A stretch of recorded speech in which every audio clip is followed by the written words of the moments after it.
नमस्कार मित्रांनो, स्वागत आहे आपल्या यूट्यूब चॅनलमध्ये. लातूरमधील पुरातन ठिकाणाबद्दल जाणून घेत असताना हे कळाले की रामलिंगेश्वर शिवलिंग हे महाभारताशी संबंधित आहे.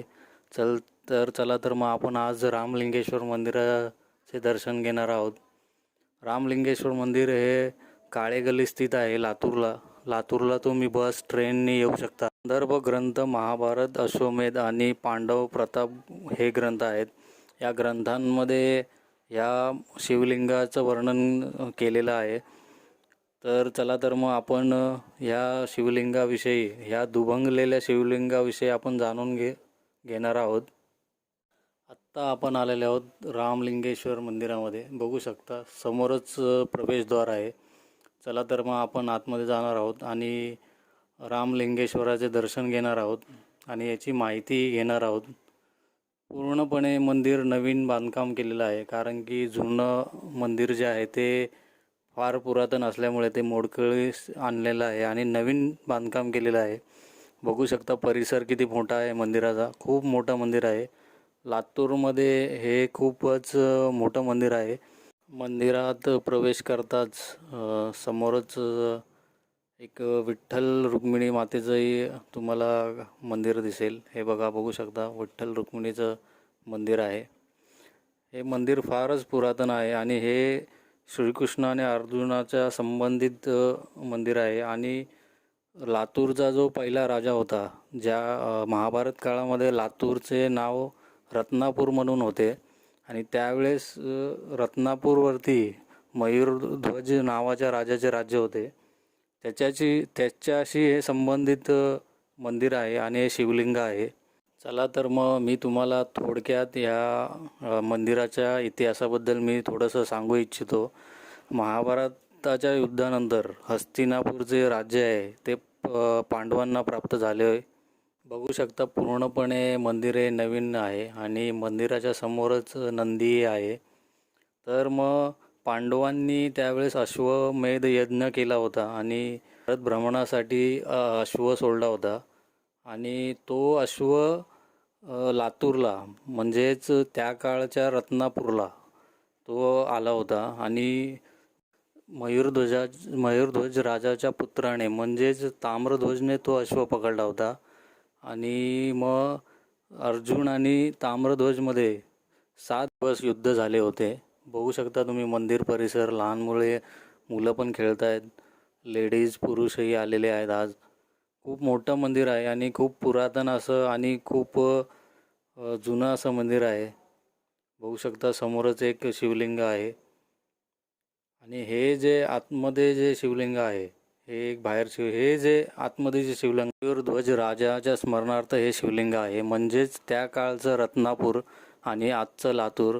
तर हे लातूरच्या राजाचं हे स्मरणार्थ हे शिवलिंग आहे आणि हे शिवलिंग दुभगलेलं आहे, कारण की श्रीकृष्णाच्या लीलेमुळे हे शिवलिंग जे आहे दुभगलेले आहे. बघू शकता तुम्ही शिवलिंगावरती ही रेष आलेली आहे. हे दुभंगलेलं शिवलिंग आहे. एकमेव असं महाराष्ट्रामध्ये, भारतामध्ये असं दुभंगलेलं शिवलिंग तुम्ही बघत आहात. त्याच शिवलिंगाला आज रामलिंगेश्वर शिवलिंग असे म्हटलं जातं. तर मग चला मग आपण त्या गोष्टीकडे वळू. अश्व पकडल्यामुळे अर्जुन आणि ताम्रध्वजामध्ये 7 दिवस लढाई झाली होती. 7 दिवस लढाई झाल्यानंतर अर्जुन जिंकू शकला नव्हता. तर तो ताम्रध्वजाच्या बाणाने बेशुद्ध झाला होता. ताम्रध्वज अश्व घेऊन, पांडवांचा अश्व घेऊन राजाकडे आला, म्हणजेच त्याच्या पिताकडे आला, मयूरध्वजाकडे. आणि त्याने झालेला प्रकार सगळा सांगितला राजाला, म्हणजेच मयूरध्वजाला. मयूरध्वज हे श्रीकृष्णाचे भक्त होते. बघू शकता समोरच होम वगैरे करण्यासाठी खूप चांगली अशी जागा केलेली आहे. खूप मोठं असं मंदिर आहे आणि इथे एक नावं लिहिलेली आहेत. मंदिराचं जीर्णोद्धार ज्यांनी केला, समोरच रामलिंगेश्वर मंदिर. आणि हे जे उजव्या बाजूला बघा, हे जे शिवलिंग आहे हे मयूरध्वजाच्या पुत्राच्या स्मरणार्थ, म्हणजेच ताम्रध्वजाच्या स्मरणार्थ हे शिवलिंग आहे. ताम्रध्वजाने जेव्हा झालेला प्रकार त्याच्या पित्याला म्हणजेच मयूरध्वज राजाला सांगितला, त्यावेळेस ते खूप दुःखी झाले होते आणि म्हणाले होते की साक्षात नरनारायण आपल्या नगरीमध्ये आले आणि आपण त्यांची क्षमा मागू. कृष्णाने लीला प्रकट केली आणि श्रीकृष्णाच्या लीलेमध्ये श्रीकृष्णाने ब्राह्मणाचे स्वरूप धारण केले होते, वृद्ध ब्राह्मणाचे, आणि अर्जुनाला बालक ब्राह्मणाच्या रूपामध्ये मयूरध्वजाच्या महलाकडे आले होते. त्यामध्येच मयूरध्वजाला मागणी केली होती की मला असे दान पाहिजे की तू तुझ्या उजव्या बाजूचा जो अंग आहे तो मला दे. मयूरध्वज राजाने स्वीकार केले आणि ब्राह्मणालाच म्हणजे श्रीकृष्णाला हे दान देण्याचे ठरले. ह्याच्यामुळेच प्रसन्न होऊन श्रीकृष्ण लातूरमध्ये 3 दिवस राहिले होते. म्हणूनच ही शिवलिंग जे आहे मित्रांनो हे दुभंगलेले आहे आणि श्रीकृष्णाच्या लीलेमुळे हे दुभंगलेले आहे, बघू शकता तुम्ही. आणि खूपच असे जुने आणि प्राचीन हे शिवलिंग आहे, महाभारताशी निगडीत हे असे शिवलिंग आहे आणि तेही आपल्या लातूरमध्ये महाराष्ट्रामध्ये. जर तुम्हाला हे शिवलिंग बघायचे असेल तर लातूरला नक्की भेट द्या. लातूरला तुम्ही बस ट्रेनने येऊ शकता. व्हिडिओ जर तुम्हाला आवडला असेल तर चॅनलला सबस्क्राईब करा, लाईक करा.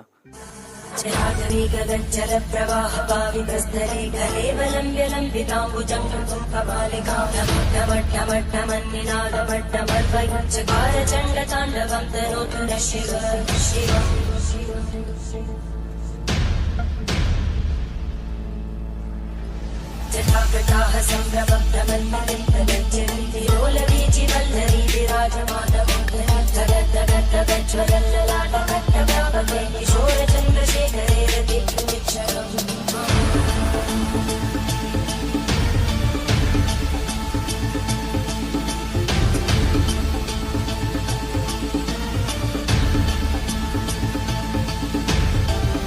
ॐ नमः शिवाय.